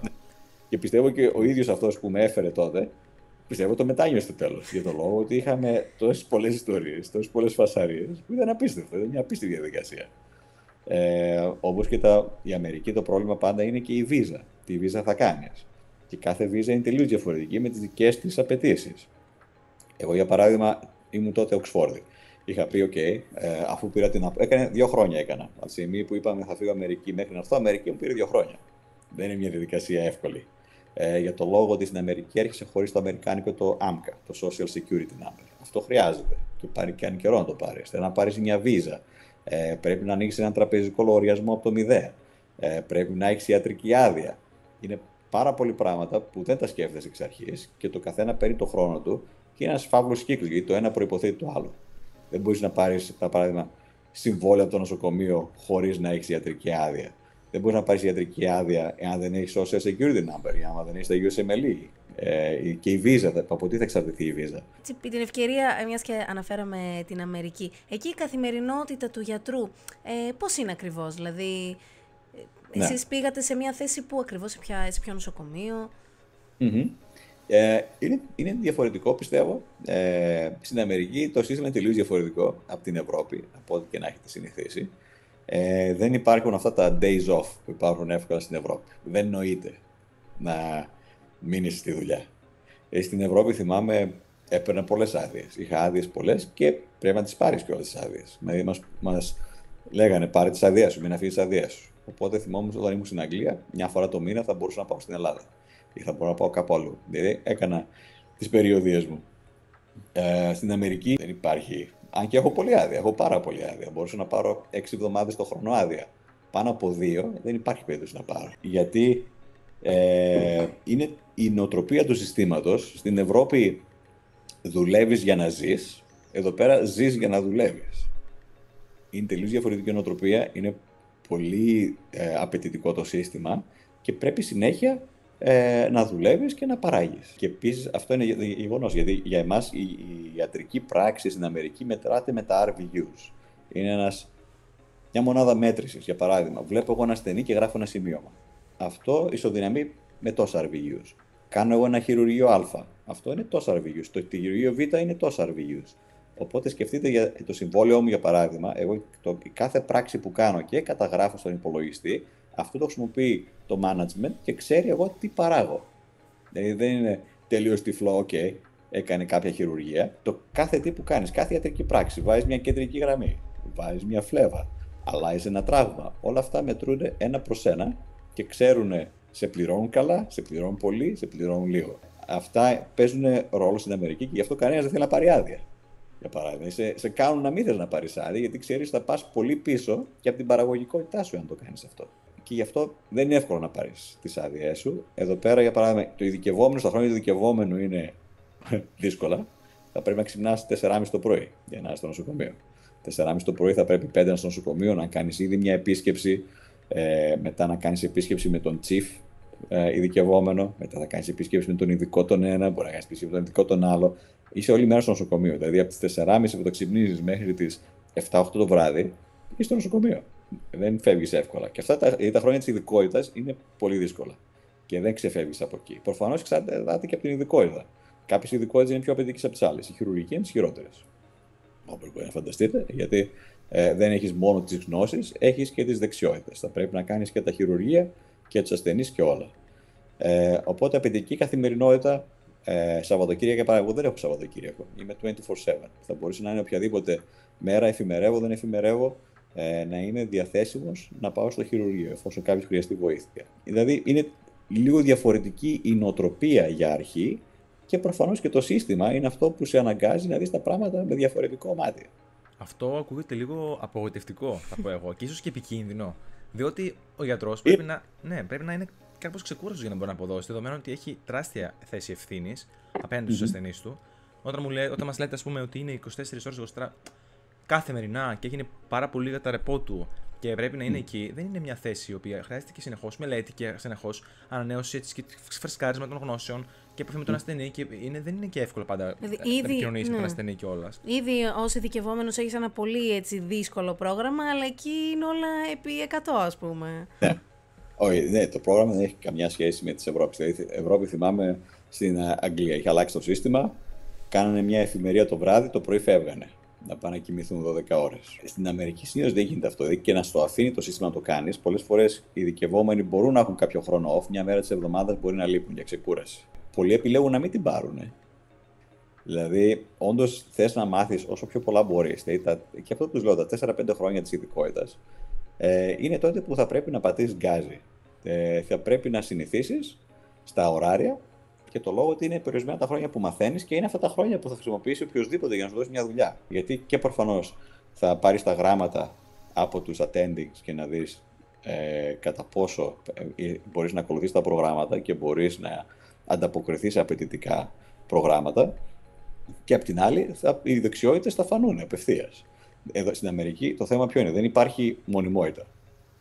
Δεν υπάρχει μονιμότητα σχεδόν σε κανένα επίπεδο. Και οι ειδικευόμενοι, έχω δει, διώχνουν ειδικευόμενους. Δεν είναι ότι πήρες ειδικότητα, θα την τελειώσεις. Έχω δει να διώχνουν ειδικευόμενους εδώ πέρα ή να τους πούνε, ξέρεις, δεν θα μάθεις ποτέ. Με κριτήριο με την ανεπάρκειά τους, με κριτήριο την ανεπάρκεια, ότι επαρκούν να στελεχώσουν μια θέση με αυτό το κριτήριο. Ναι. Αλλά υπάρχει αυστηρότητα που δεν υπάρχει, ας πούμε, εδώ. Ή μπορεί να υπάρχει, αλλά δεν υπάρχει κάποιος να έχει το δικαίωμα να σε διώξει. Ναι. Εδώ πέρα μπορούν να σε διώξουν. Πάλι δεν είναι εύκολο. Δεν θα πρέπει να κάνεις τραγικά πράγματα για να σε διώξουν. Ναι, αλλά γίνεται. Πρέπει να το τραβήξεις πάρα πολύ. Ναι. Αλλά όντως συμβαίνει. Ενώ στην Ελλάδα, για παράδειγμα, ή και στην Αγγλία που είδα, δεν θυμάμαι ποτέ να έχει φύγει ειδικευόμενος. Και για διάφορους λόγους. Μπορεί να είναι και κάτι που έκανες εκτός δουλειάς. Είχα, για παράδειγμα, ένα ειδικευόμενο που είχαν βγει έξω. Είχε μεθύσει αυτός. Είχε μεθύσει και μια άλλη ειδικευόμενη. Και κάτι έγινε μεταξύ τους. Και υπήρξε αναφορά. Ούτε καν από τους ίδιους. Η αναφορά έγινε από τρίτο άτομο. Και επειδή είχαν τραβήξει πράγματα, διώξαν τον ειδικευόμενο. Λόγω της συμπεριφοράς του εκτός δουλειάς. Δηλαδή είναι πράγματα που δεν τα βλέπεις εύκολα.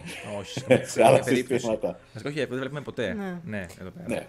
Για παράδειγμα, υπερβολική ταχύτητα, να σε γράψουν υπερβολική ταχύτητα, άμα είσαι γιατρός, αυτό πηγαίνει στον ιατρικό σύλλογο. Είναι μια ολιστική έτσι, νοοτροπία. Προσέγγιση. Ναι. Που τα βλέπουν όλα. Βλέπουν το πώς συμπεριφέρεσαι, το τι πράττεις εκτός δουλειάς και όλα αυτά λαμβάνονται υπόψη. Υπάρχει τρόπος να ξεφύγεις? Ναι, υπάρχει. Το θέμα είναι κατά πόσο θέλουν και οι υπόλοιποι να συμβεί αυτό. Σύμφωνα με την εμπειρία σας, έτσι, από τα χρόνια που είστε ως αναπληρωτής καθηγητής και ζείτε στην Αμερική, θα λέγατε ότι υπάρχουν ευκαιρίες για τους Έλληνες γιατρούς να ξεκινήσουν και να επιτύχουν στην ιατρική καριέρα στην Αμερική? Υπάρχουν προκλήσεις που αντιμετωπίζουν, έτσι βλέπετε τώρα εσείς τους νέους γιατρούς? Υπάρχουν και πολλοί Έλληνες εδώ πέρα. Δεν είναι όλα τα προγράμματα ίδια. Για παράδειγμα, κάποιοι Έλληνες που είχαν έρθει εδώ πέρα και είχαν βάλει τα χαρτιά και σε εμάς, δεν είναι όλα τα προγράμματα φιλικά για ξένους. Είναι οι IMGs, International Medical Graduates. Οι IMGs όντως βρίσκουν θέσεις, πολύ πιο δύσκολα από το μέσο Αμερικάνο, προφανώς. Δηλαδή θα πρέπει να είναι κάποιος εξαιρετικά καλός ή να βάλει τα χαρτιά εκεί που δεν υπήρχε ιδιαίτερος ανταγωνισμός, για παράδειγμα, για να πάρουν μια θέση που συνήθως δεν είναι η θέση αυτή η μόνιμη που λέμε ότι μπαίνεις και τελειώνεις την ειδικότητα. Είναι μια θέση categorical,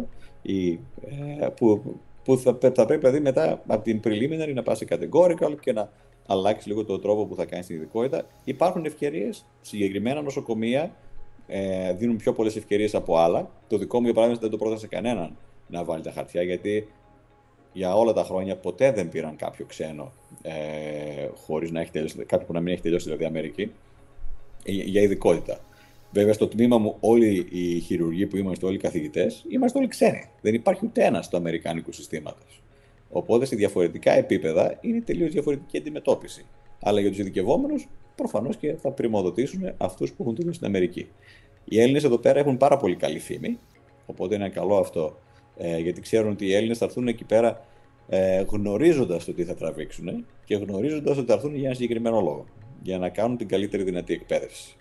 Οπότε έχουν καλή φήμη και είναι κάτι το οποίο βοηθάει στο να βρεις δουλειά, προφανώς στα κατάλληλα προγράμματα. Τι είναι αυτό που κάνει κάποιον καλό, ας πούμε, γιατρό, έναν που ξεκινάει και θέλει να κάνει τα χαρτιά του για να μεταβεί σε μια χώρα όπως στην Αμερική? Τι είναι αυτό που κάνει, οι δημοσιεύσεις, ας πούμε, η συμμετοχή του σε προγράμματα που διαρκούν 1 και 2 χρόνια, όπως συμμετείχατε εσείς, η εκπαίδευσή του δίπλα σε έναν, ας πούμε, μεγάλο χειρουργό, αυτό πώς μετρά? Όλα μετράνε. Όλα τα πάντα μετράνε. Το θέμα είναι πρέπει να έχει υπόψη σας να κάνετε κάτι που να σας ξεχωρίζει από τους υπόλοιπους. Αυτό είναι το βασικό. Οι δημοσιεύσεις πάντα χρειάζονται. Οι δημοσιεύσεις είναι πάντα κάτι, το πρώτο πράγμα που θα κοιτάξει οποιοδήποτε είναι οι δημοσιεύσεις. Είναι σωστό ή όχι, αυτό είναι τελείως διαφορετικό. Δεν σημαίνουν πολλά πράγματα δημοσιεύσεις, αλλά είναι το πρώτο χαρτί που έχετε να αποδείξετε ότι ξέρεις, εμένα με ενδιαφέρει το επάγγελμά μου. Καλό είναι οι δημοσιεύσεις να είναι σε αυτό που σε ενδιαφέρει να κάνετε, για να δείξετε ότι ξέρεις, εγώ από νεαρό, από χαμηλό επίπεδο, ξεκίνησα αυτό το πράγμα. Αυτό θέλω να κάνω. Έχω πάρει την απόφασή μου. Δηλαδή, αυτό σου δείχνει το πόσο αποφασισμένος είναι κάποιος και διατεθειμένος να κάνει θυσίες. Από εκεί και πέρα, το shadowing και όλα αυτά παίζουν μεγάλο ρόλο, γιατί μπορεί να σας δώσουν συστατικές επιστολές από προγράμματα. Δηλαδή, άλλο να έχει συστατική επιστολή, για παράδειγμα, θες να κάνεις αμερική ειδικότητα. Είναι διαφορετικό να έχει συστατική επιστολή από αμερικάνικο νοσοκομείο και από ελληνικό, ευρωπαϊκό, οτιδήποτε. Όλα θα παίξουν το ρόλο τους και οι έξω επαγγελματικές σας δραστηριότητες παίζουν το ρόλο τους. Γιατί αυτό σου δείχνει το κάθε άτομο πώς είναι.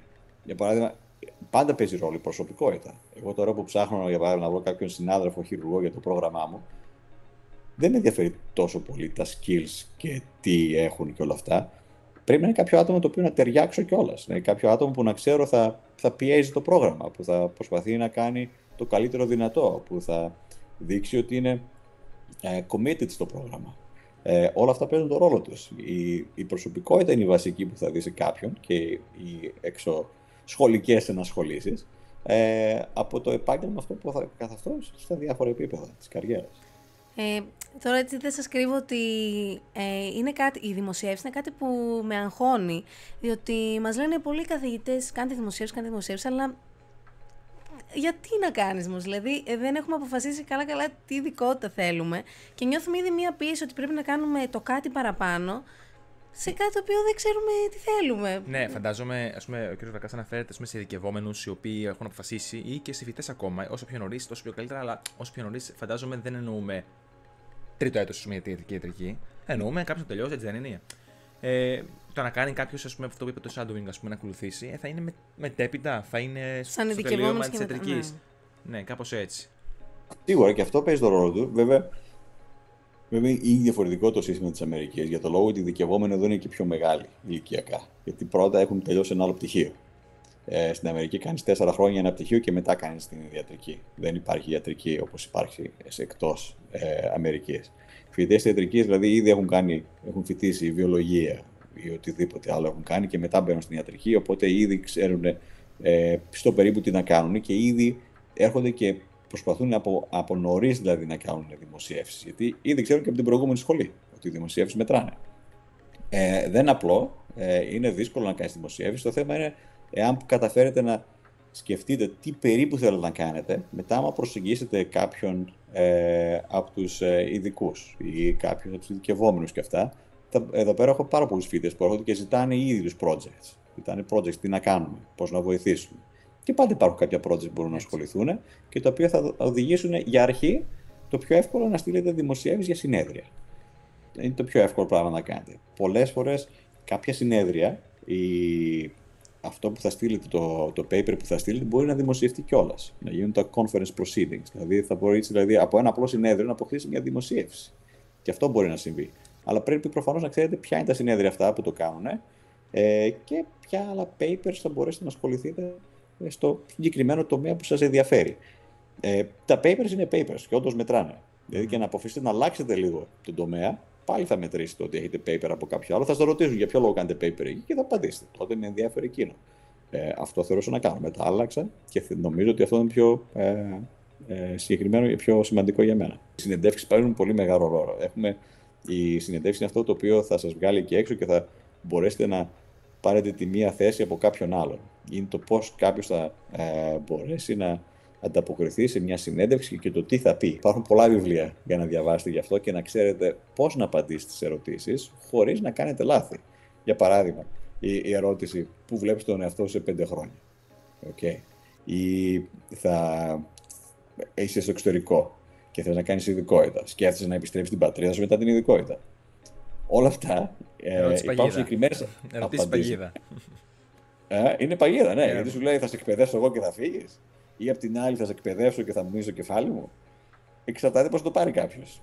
Γι' αυτό και πρέπει οι απαντήσεις να είναι συγκεκριμένες, να δείξει δηλαδή ότι όντως θα διαπραγματευτείτε και τα πράγματα ότι είναι συγκεκριμένα και σχετικά το πώς θα πάνε.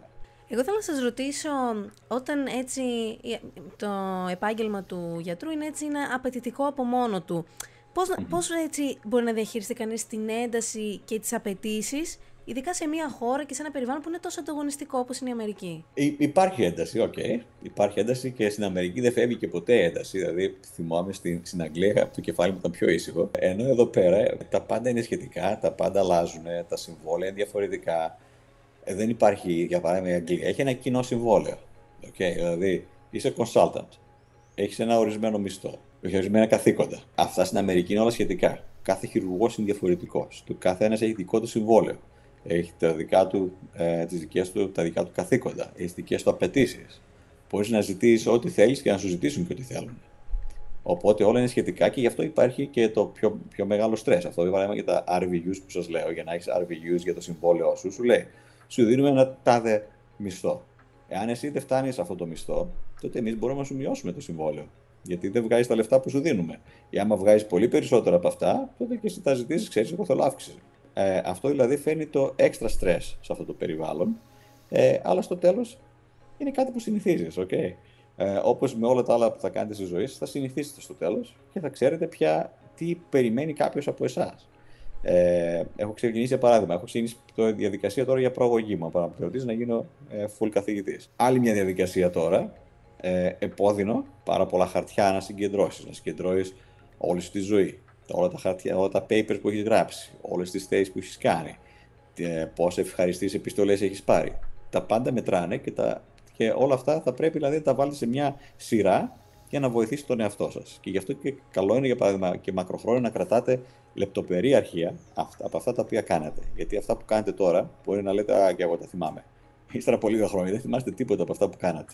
Και είναι καλό να τα έχετε καταγεγραμμένα για να υπενθυμίσει τον εαυτό σου τι έχετε κάνει, ούτως ώστε να πουλήσει τον εαυτό σας. Πάντα πρέπει να πουλάς τον εαυτό σου μετέπειτα.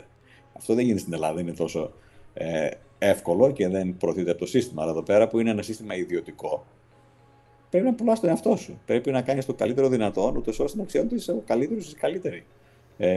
Και αυτή είναι η λογική. Για παράδειγμα, άμα δείτε το τι έχω γράψει για την προαγωγή μου, θα θεωρήσετε είμαι Θεός.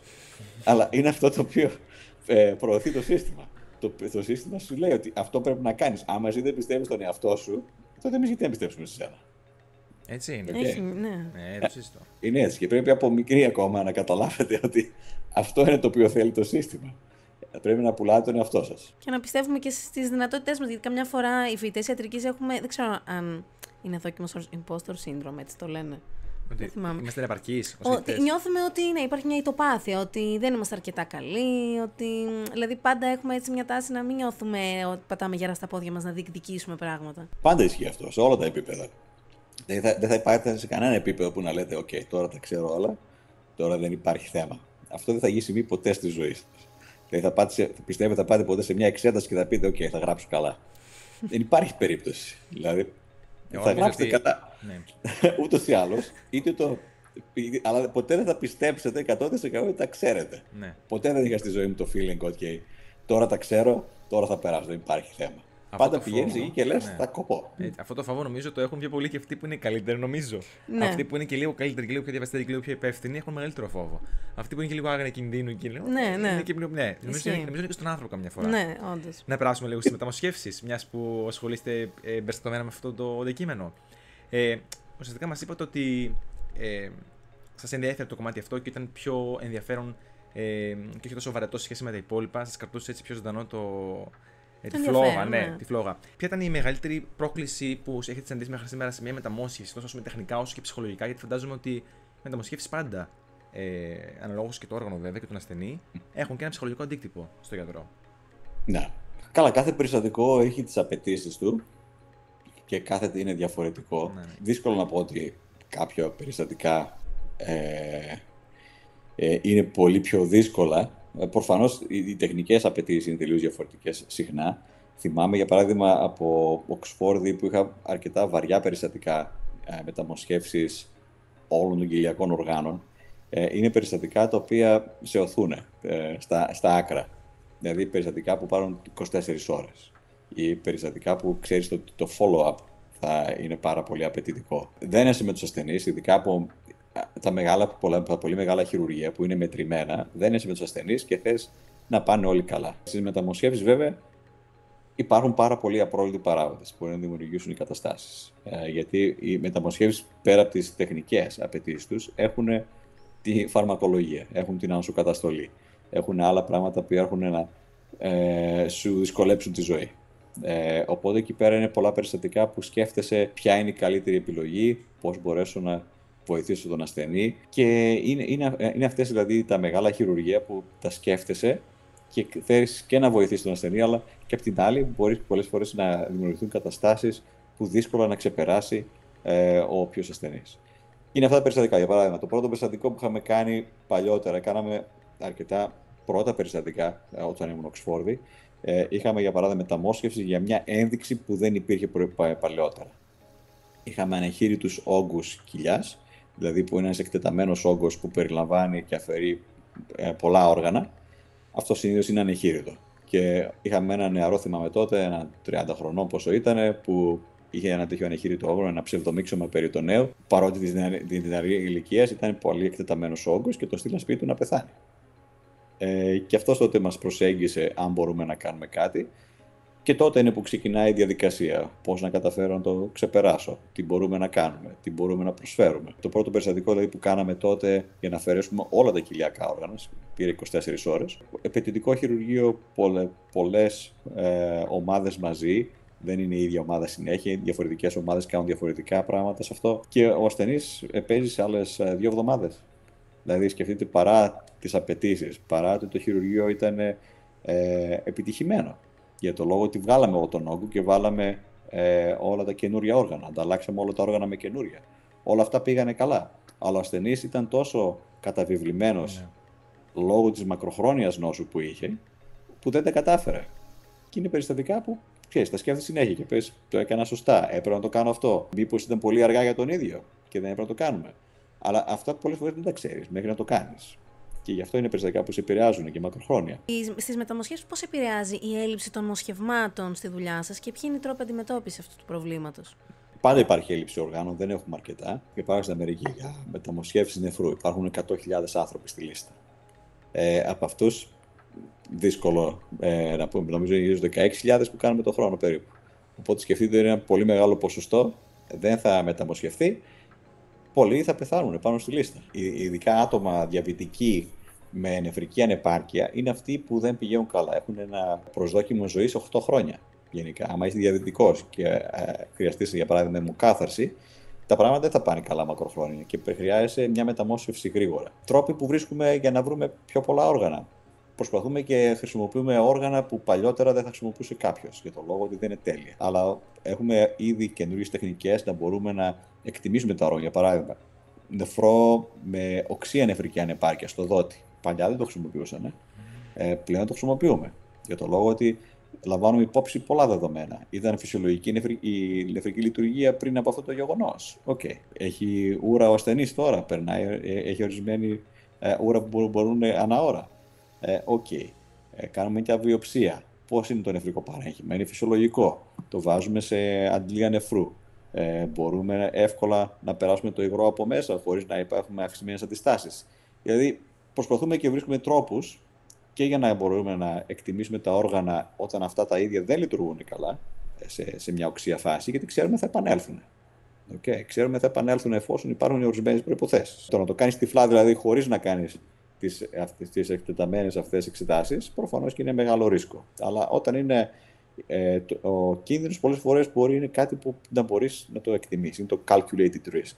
Ξέρεις ότι υπάρχει κίνδυνος, αλλά ξέρεις ότι έχεις κάνει το παν για να μπορέσεις να κατά κάποιο τρόπο εγγυηθείς ένα καλό αποτέλεσμα. Άρα αυτό είναι μια εξέλιξη στις μεταμοσχεύσεις, δηλαδή ότι πλέον έχει αυξηθεί η δεξαμενή, να το πω. Ακριβώς. παράδειγμα, ηλικιωμένα όργανα, παλιά δεν τα χρησιμοποιούσαν. Οι διαβητικά όργανα, παλιά δεν τα χρησιμοποιούσαν. Η οξέα νεφρική ανεπάρκεια. Πλέον χρησιμοποιούμε όλο και περισσότερα. Πάλι δεν μπορούμε να μεταμοσχεύσουμε τον πληθυσμό που το χρειάζεται, γιατί είναι πολλά περισσότερα τα άτομα που χρειάζονται όργανα. Τι θα γίνει στο μέλλον? Πλέον, από ό,τι έχετε δει, υπάρχουν και μεταμοσχεύσεις ή ξένομεταμοσχεύσεις από χείρους, γενετικά μεταλλαγμένους χείρους. Έχουν γίνει κάποιες μεταμοσχεύσεις νεφρού. Δεν είναι όλες πετυχημένες, δεν κρατάνε πολύ αυτό το διάστημα. Αλλά είναι κάτι το οποίο θα μπορέσει μακροχρόνια να καταφέρουμε και λύσουμε αυτό το πρόβλημα και με κάποιο τρόπο κλωνοποιήσουμε, για παράδειγμα, νεφρά, που να μπορέσουμε να τα βάλουμε στον άνθρωπο χωρίς να δημιουργήσουμε πρόβλημα, τότε θα μπορέσουμε να έχουμε μια πληθώρα οργάνων, να έχουμε μια αποθήκη οργάνων, να πω: θέλω αυτό το όργανο, θα το βάλω στον τάδε ασθενή. Τότε θα μπορέσουμε να λύσουμε αυτό το πρόβλημα. Αλλά δεν είμαστε ακόμα σε αυτό το σημείο. Με τα τρισδιάστατα όργανα ακόμα δεν έχουμε φτάσει σε αυτό το σημείο, γιατί σκεφτείτε το να έχουμε ένα 3D printed όργανο. Δηλαδή έχουμε το σκελετό του. Θα υπάρξει ο σκελετός. Αυτό σημαίνει ότι είναι 3D printed. Από εκεί και πέρα θα πρέπει με κάποια μοριακά σήματα να καταφέρεις stem cells που θα χρησιμοποιήσεις να μετατραπούν σε αυτά και να μπορέσουν να επικύσουν το νεφρικό παρέχημα στον τρόπο τον οποίο θέλεις. Πράγμα δύσκολο. Γιατί το κάθε κύτταρο θα πρέπει να πάει σε ένα συγκεκριμένο σημείο και να προσφέρει ένα ορισμένο έργο. Και είναι πράγματα τα οποία δεν έχουμε καταφέρει ακόμα. Έτσι, οδεύοντας προς το τέλος της συζήτησης και προς την τελευταία νότα που έχουμε δομήσει, σύμφωνα με τις προσωπικές εμπειρίες, μας είπατε για τον ασθενή προηγουμένως, με τον διάχυτο όγκο που ουσιαστικά χάθηκε. Υπάρχει κάποια μεταμόσχευση σε όλη τη διάρκεια της καριέρας σας που σας σημάδεψε ιδιαίτερα, σας έκανε εντύπωση και σας έμεινε μέχρι και τώρα? Είναι αρκετά τα περιστατικά. Αρκετά, Ένα περιστατικό που με είχε αρκετά σημαδέψει ήταν με ένα μικρό παιδάκι. Γιατί κάνω και μεταμοσχεύσεις από 2 χρόνων και πάνω. Τα παιδάκια, δηλαδή τα μικρά, είναι αυτά που κυρίως μπορείς και θυμάσαι και σκέφτεσαι το τι έγινε. Και είχα ένα παιδάκι τότε που είχε δωρήσει νεφρό ο πατέρας του. Κάναμε τη λαπαρασκοπική νεφρεκτομή και στο παιδάκι, το οποίο ήταν 10 κιλά, πόσο ήταν τότε, έβαλα εγώ το νεφρό, εύκολο χειρουργείο δηλαδή, σχετικά απλό χειρουργείο. Το νεφρό δεν λειτουργήσε ποτέ, που είναι κάτι εξαιρετικά απίθανο, ειδικά από ζώντα δότη.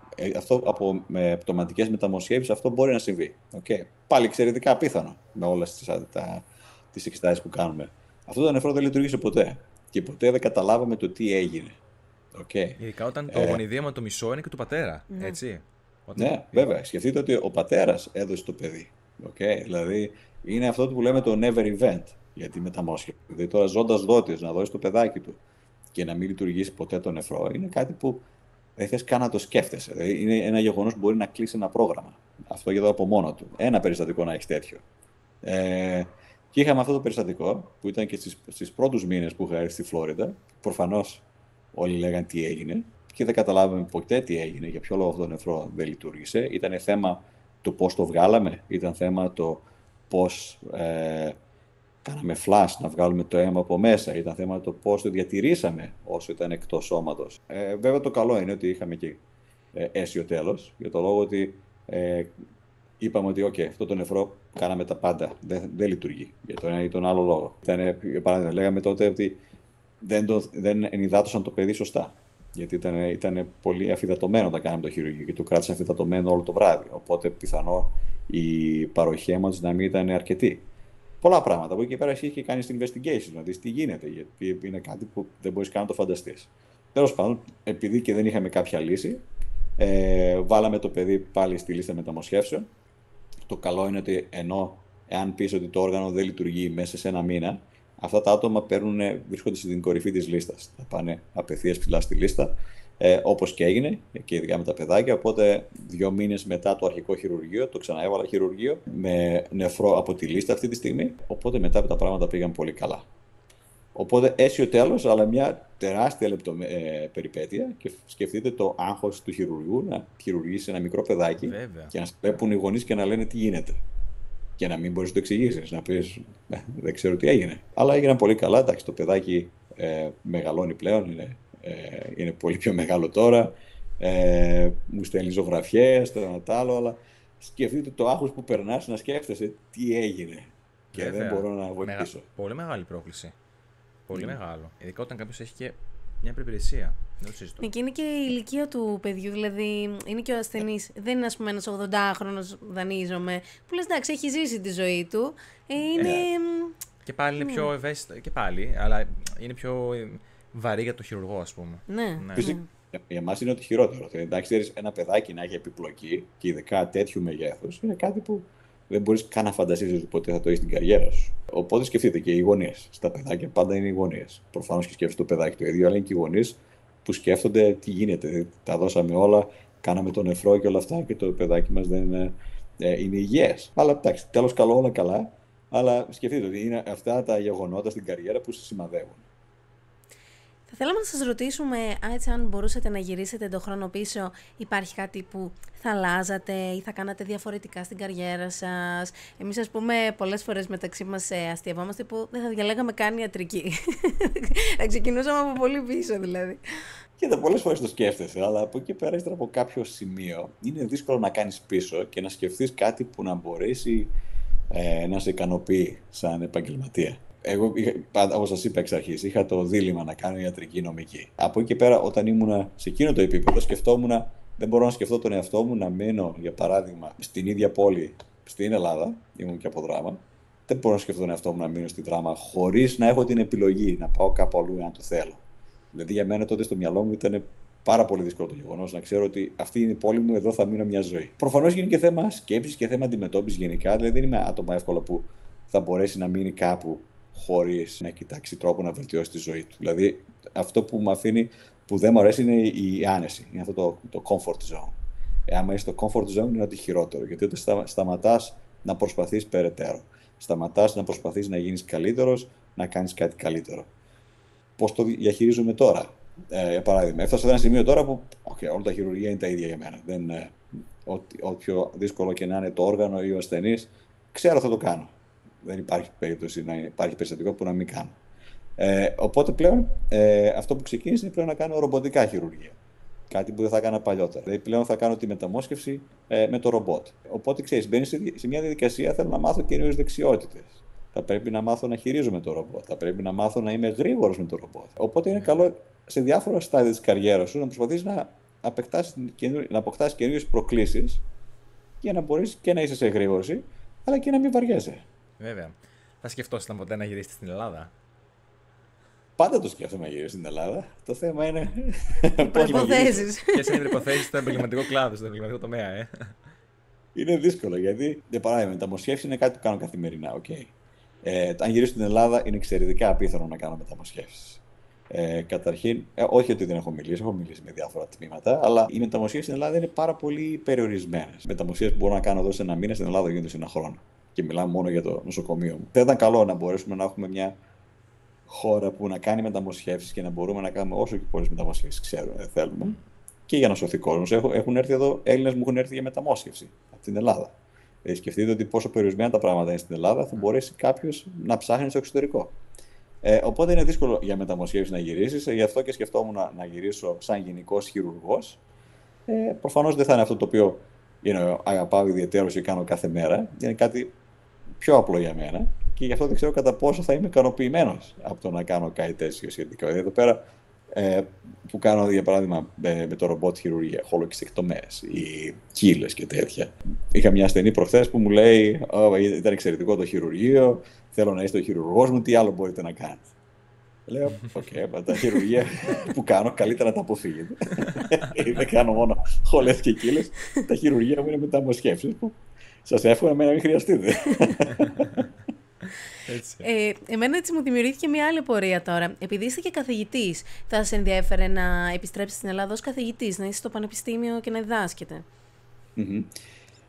Είναι μια μεγάλη συζήτηση, γιατί την είχα αρκετές φορές με τα ελληνικά πανεπιστήμια. Το θέμα ποιο είναι? Τα ελληνικά πανεπιστήμια θεωρούν ότι γυρίζεις από το μηδέν.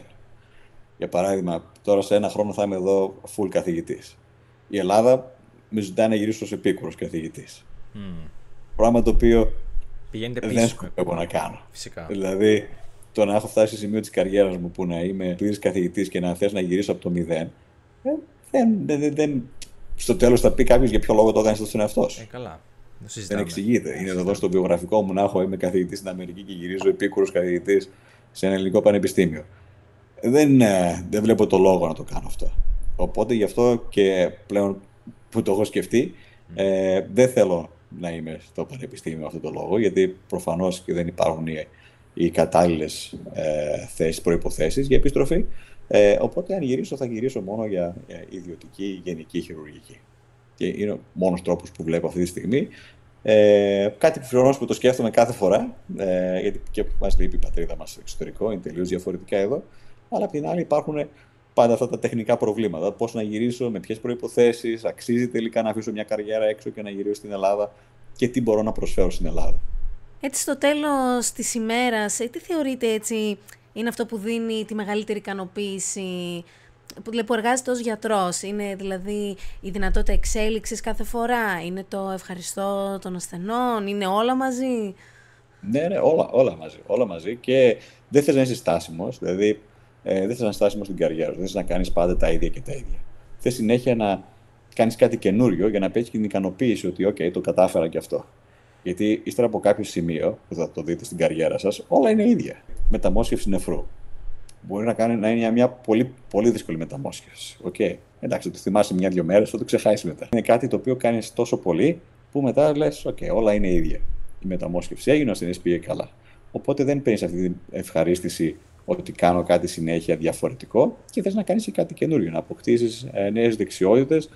Θες να αναγνωρίζεις για το έργο σου, δηλαδή, αν δεν αναγνωρίζεις για το έργο σου, στο τέλος αρχίζεις και το σκέφτεσαι. Προσφέρω αρκετά, είμαι καλός σε αυτό που κάνω, για ποιο λόγο δεν αναγνωρίζομαι. Σ' αρέσει να παίρνεις το ευχαριστώ του κόσμου και να σου λένε οι ασθενείς σου: είσαι εξαιρετικός, θέλω να μου κάνεις και άλλα χειρουργία και όλα αυτά. Θες να σε βλέπουν και οι συνάδελφοί σου. Θες δηλαδή να ξέρεις ότι όντως το έργο σου αναγνωρίζει όχι μόνο από τους ασθενείς, αλλά και από τους συναδέρφους. Γιατί και πολλούς που θα μιλήσετε, αυτό είναι η κυρία ικανοποίηση που έχει ένας χειρουργός. Αν σου ήρθε ένας άλλος χειρουργός για το δικό του χειρουργείο. Δηλαδή, είχα πολλούς καθηγητές τότε, θυμάμαι, που λέγανε για ένα συγκεκριμένο χειρουργείο που θέλω, θα πάω στον τάδε συνάδελφο.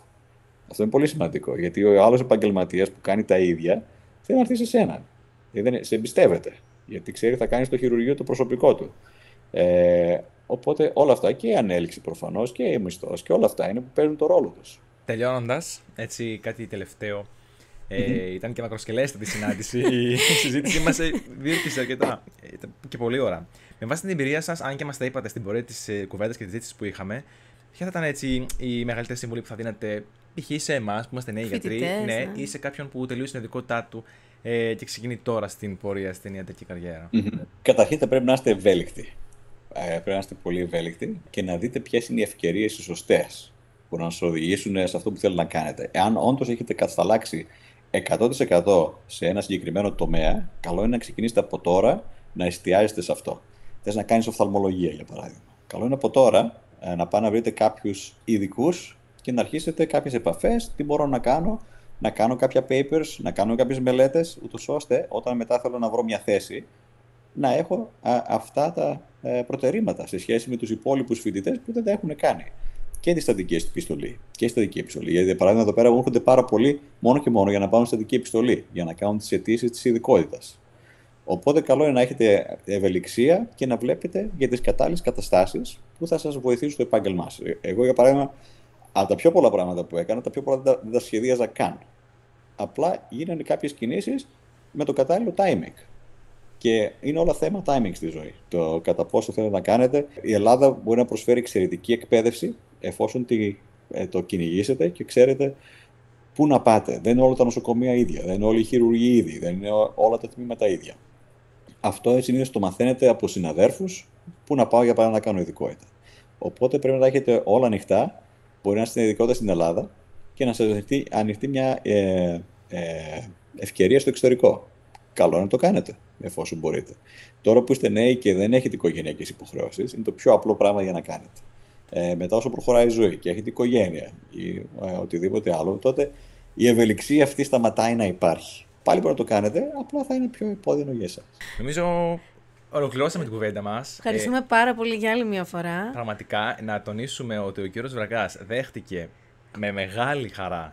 Ήταν πάντα πρόθυμος. Ναι. Τώρα στη συζήτηση που πρώτη φορά είδαμε έτσι και φυσιογνωμικά. Πολύ ομιλητικός, να μας εξηγήσετε, να μας αναλύσετε. Να σας ευχαριστούμε πάρα πολύ.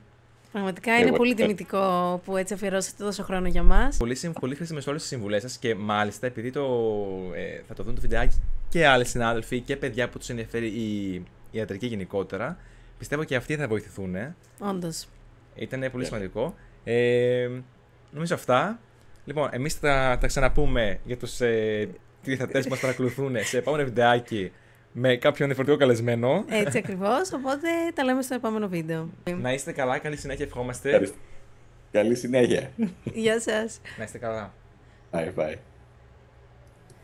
Το βιντεάκι αυτό έφτασε στο τέλος του. Ελπίζουμε να σας φάνηκε τόσο ενδιαφέρον όσο φάνηκε και σε εμάς.